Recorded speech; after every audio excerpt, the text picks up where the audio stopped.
Hey, good afternoon, everybody. This is Coach Bill with Fat Loss Made Easy. Hope you guys are having a great day so far. It's actually a beautiful day today. So hope you guys are having a great day. Uh-oh, something happened with my thing here. Let me see here. There, I got rid of it. I don't know what happened. Something popped up out of the blue. But anyway, guys, hope you're having a great day. It's a beautiful day. Actually, when I kind of went outside for a little bit, sat in the sun, and got some vitamin D. Today, guys, is Tuesday, and obviously, those of you that follow me know that this is my fasting day. Normally, I do a 23-hour fast, but today I'm going to go ahead and go all the way to doing a 36-hour fast like I did last Tuesday. I felt so good and worked out the next day and felt strong, so I'm just going to go ahead and do another 36-hour fast. So what the heck? Anyway, today, guys, I've talked to you guys a few times. You guys have heard me talk a lot about. I'm drinking my black coffee, no fat coffee today. Well, you guys have heard me talk a lot about ketosis. You've heard me talk about fat adaptation, and you guys have heard me talk about ketone adapted, which obviously, and I've been doing this for a while, so we're obviously um, in all three of those. So I thought I'd get on today and just do a quick briefing on what those three mean and why all three are not the same. And so, you know what? I think I'm going to go to something else. I think I'm going to go ahead and go to, that was supposed to be a video I was supposed to do yesterday, I think. Yeah, that was supposed to be a video I was going to do yesterday. I think I'll do that one tomorrow. I think what I'm going to do is there's a information that came up on these groups. You guys all know that I'm in a lot of different groups, and I'm not only in the type 2 diabetic groups, but I'm also in the intermittent fasting groups and the high fat, low carb groups. And it seems like there's a whole lot of questions out there that people are kind of confused on, especially when it comes to doing intermittent fasting. And so what I did, I created a ebook that kind of gives you an explanation on how intermittent fasting actually works and the benefits and how it accelerates fat burning. So you can go to my if you go to my Fat Loss Made Easy group page in the download section, there's actually a gift, an ebook I'm giving away that will help explain the root cause of why most of you or most of the people out there are having a hard time losing that belly fat or body fat, or they're having a hard time lowering their blood glucose levels if you're a type 2 diabetic. So there's a gift in there. So if you join the group, if you actually join the group, you can go in there and you can retrieve that out of the downloads, along with my some of my fat burning recipes also. You can also go to my YouTube channel, type in Bill Mabry, subscribe to it, and this video will be on there if you want to review it as well. But guys, I'm going to go ahead and talk to you about a subject here that might help explain about the intermittent fasting. So what I've done is I've turned it into like a 4 tips. So it's called the 4 advanced tips on testing or fasting and weight loss. And so fasting is not always fun and easy, especially for you beginners out there that might you're just starting out on it. You don't know too much about it, and you really don't know where to start. And so that could be difficult because when you go online or if you go Google it or YouTube it, it's pretty overwhelming. There's all kinds of different protocols or different ways to do it. But today I will give you 4 advanced tips on how to actually get through intermittent fasting. And what you need to do first before you even before you even start doing that. Okay, so um, I'm also going to give you a example of one of my clients who did have type 2 diabetes, and in just in a few months he actually reversed his type 2 diabetes, and then he got his he went to the or he got his blood test back over time, and he is no longer a diabetic. So he's off all the medication as well. So, and he did both of the high fat, low carb diet, and he combined it with the intermittent fasting and alternate day fasting. Alternate day fasting is what we like to use. But let's go with let's go with tip number one. It is find a group and a wellness coach who uses a high fat, low carb diet and combines it with alternate day fast and intermittent fasting. What I'm talking about here, guys, is sometimes it's good to get involved in these groups. And what I mean by that, because you can look at the questions. There's a lot of people that are in these groups, 10,000, 15,000, 20,000 people in some of these groups. And so some of the questions, if they run into a roadblock or if they run into an issue, they'll get on the group and ask a question. Okay, how do we get out of it? And then the answers, if you go through the answers, there's some pretty good answers there, and some are good, some are misconceptions, and some aren't right. But a lot of them are good, so you can kind of get a good idea if you might run in that same roadblock over time, that you might find the answer to how to get out of it. But the realization of actually being successful is you want to find a coach, a wellness coach or a health coach, whatever you want to call them, that is experienced with a high fat diet, low carb, and combines it with intermittent fasting or alternate day fasting. Now, for us and my clients, I prefer the high fat, low carb diet, combining it with alternate day fasting. It's the easiest and most flexible and most successful way to either lower your blood glucose or sugar levels or lose that unwanted belly fat or body fat or whatever fat you got. It seems to work for all ages, not just young or middle aged, but seniors also. So it's always great to get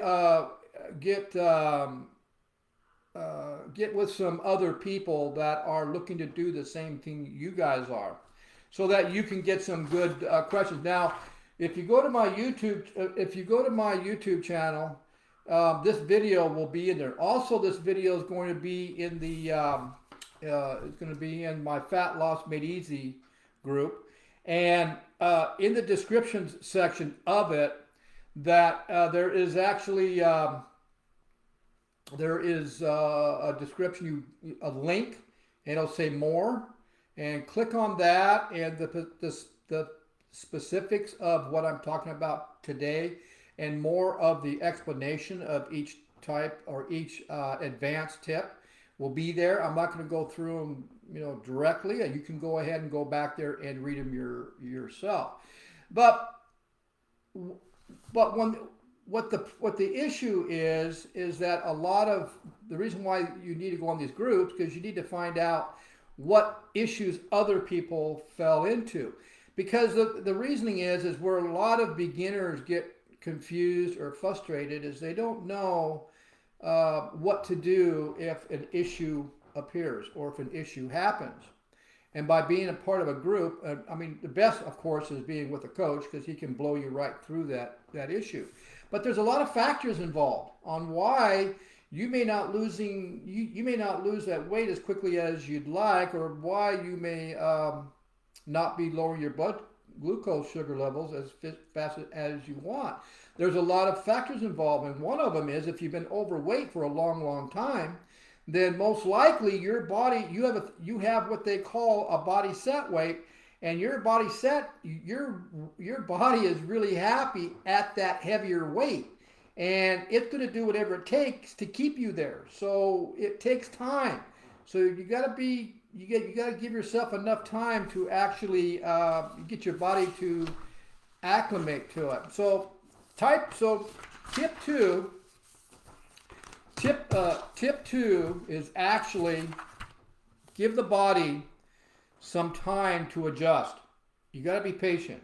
It could take 3, 4, it could take 3 months for the body to adjust to it. But once it does adjust to it, then a lot of other factors and great things happen, and the results will be phenomenal. So you got to give your body a chance.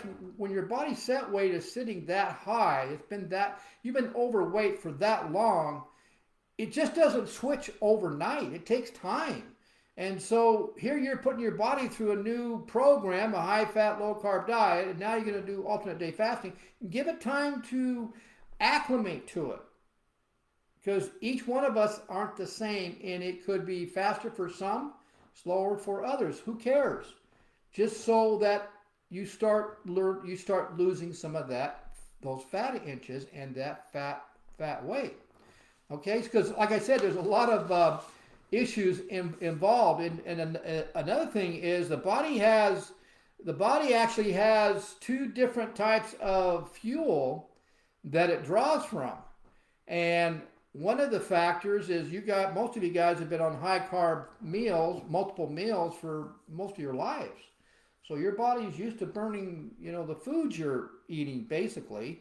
And it's also basically burning just the glucose or the carbohydrates you've been eating. So the second fuel source is fat. Well, if you've been primary carbohydrate as fuel most of your life, then you haven't been burning your own body fat, and that's why people are seeing the excess fat being added on, each year. They see more and more and more of it, and they keep getting, heavier, heavier, heavier. So there's a lot of factors involved, and be patient. And just like I said, you can go to the description section, read more. I've added more to that. Now, tip number 3 is fasting. This is another one that's brutal. I mean, I was even caught up in this too at first. But fasting is not an excuse to eat whatever you want. And that's what I'm saying. There's 2 fuel sources: your carbohydrates or sugar, and the fat and you're not hitting the fat. So if you are trying to lose weight, it comes down to 2 things: what you eat and how often you eat. That is the determination of how you're going to lose your weight.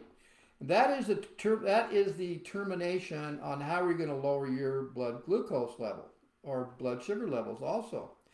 These 2 questions are separate, actually. What you eat is separate, and how often you eat is separate. And what I mean by that is fasting does not tell you anything about what you eat when you eat. Doesn't tell you anything about that. When you eat does not tell you anything about how often you eat. So you kind of got to get to understanding, and that's where that explanation will be on there as well. So you got to be sure. You got to be sure that you're attacking both these questions. Now let me read those questions again. Okay. If you are trying to lose weight or even lower your blood sugar, it's down to 2 things: what you eat, which is going to control the hormone that is causing the issue with weight gain and causing the issue with all the other hormones that are designed to help you to burn fat, and also designed to help depress appetite. And then is how often you eat. See, that's the other thing. Remember what I said? You have 2 energy sources: sugar and fat. Where if you're primarily burning sugar all day, then you're never going to dip in your fat. So how often you eat determines when you actually go into fat burning. Okay? Now, tip number 4.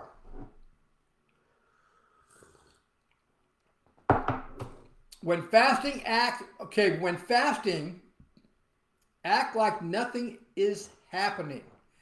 Well, what do I mean by that? Well, when you eat, you are going to use some of that energy from the food you are eating. And you are going to store some of that energy in your fat cells to be used as energy later down the line. If you have weight to lose, or if you're looking to lower your sugar levels, you got plenty of food stored up in that excess fat. I mean, I'm sorry I'm laughing about it, but that was me. That was me, I don't know, 6 years ago. I had plenty of stored up fat. And so the intermittent fasting or the alternate day fasting, on my fasting days, I have plenty of energy sitting there. I have plenty of calories sitting there. And so because I went through the steps at the beginning to teach my body how to burn fat, that when I eventually was able to start to do intermittent and prolonged fasting, little longer fastings, then my body was used to burning fat, and when I didn't eat for 24 hours or 36 hours or 48 hours, it didn't freak out. Why is that? Well, because I have plenty of calories sitting there in those fat cells to burn off. And that's the whole idea, is to actually dip in there. So I put a little illustration here, so kind of give you guys an idea of what I'm talking about here. So you kind of think of your body as a refrigerator and a freezer. If you have a lot of food in your freezer, you do not have to go to the store every day. You do not have to change what you are doing, because you can get some meat right out of the freezer. Get it? So do you see the comparison here? Your body is the same. So when fasting, the body simply takes whatever calories it needs right from your fat stores. That's exactly what it's learned to do. And that's the whole idea of why people are seeing the benefits of combining the intermittent fasting and the alternate day fastings, along with the high good fats and the low carbs, because their body has learned how to burn fat, and so now they're not eating for a certain amount of time. Okay? The big issue now too is that also, guys, here's a tip. You want to really accelerate your fat burning, then 3 days a week, or however many days you guys exercise in a fasted state. Boy, that's just going to accelerate your fat burning. Now, when you're fasting, say you're, like today. Now, if I was going to do a 23-hour fast, or 23-1, which is normally my Tuesday fasting, then at the 23-hour mark, I break my fast with something lean, something small. Either bone broth is the best way to do it. 8 to 10 ounces of that's the best way, because you're not only getting about 18 grams of protein, but you're also getting the collagen in the bone broth for your skin, hair, and so forth. And it's really easy on the gut. So you're priming yourself, you're priming your gut to get ready for the main meal an hour later. Well, then at the 24-hour mark, I'm going to eat a high-fat, low-carb meal, but I'm not going to go crazy and overeat. See, that's a big mistake. Keep your portions moderate and just pretend like you're not even fasting. So get that mentality out that I haven't eaten for 23 hours. Man, I gotta consume a ton of calories to make up for it. No, it doesn't work that way. That's why we like people to do the alternate day fasting. The next day, tomorrow, for me, I will bring in the 18 to 2,000 calories I want, because that's my non-fasting day. You see, so I'm not really, in a month or 2 month time, if you figured out how many calories I'm eating every day, then it pretty much is going to average out to where I'm bringing in about 18 to 2,000 calories every single day. Some days I bring in more calories, because you got to remember now, We're on a high-fat diet, low carbs. There's only 4 grams of carbs or calories per carb. Fat has 9 calories per gram. Big difference there. So I'm actually getting a lot of calories in just that one meal I'm having that whole day. I'm having 2 meals. Remember, I'm breaking my fast with bone broth, or sometimes I'll do a smoothie, a high protein smoothie. But I'm also going to, an hour later, I'm going to have a high fat, low carb meal, which is going to have a lot of calories to it because I'm doing high fats. So, guys, those are the 5 tips I wanted to give you today. So like I said, you can go to my Fat Loss Made Easy group page. This video will be on it. And look at the, I put one of my clients, what happened to him and what the doctors did for him because of the way he has changed his lifestyle. He was very motivated. He wanted to get off the medication. He was a type 2 diabetic. He was getting worse. They kept adding more medication to him because his blood sugar wasn't dropping. But go to my group page, Fat Loss Made Easy, join it, click on the description section, click on the more, and read what happened with my client over just a few months of doing this type of program. And if you guys want to know more information on what Emily and I offer as our online personal coaching, you can message me at drinknatureswater@gmail.com. So I hope you guys enjoyed those few little tips I gave you, and you guys have a happy weight loss. Have a great day, and we'll see you guys at the next video. Okay, have a good one. Bye.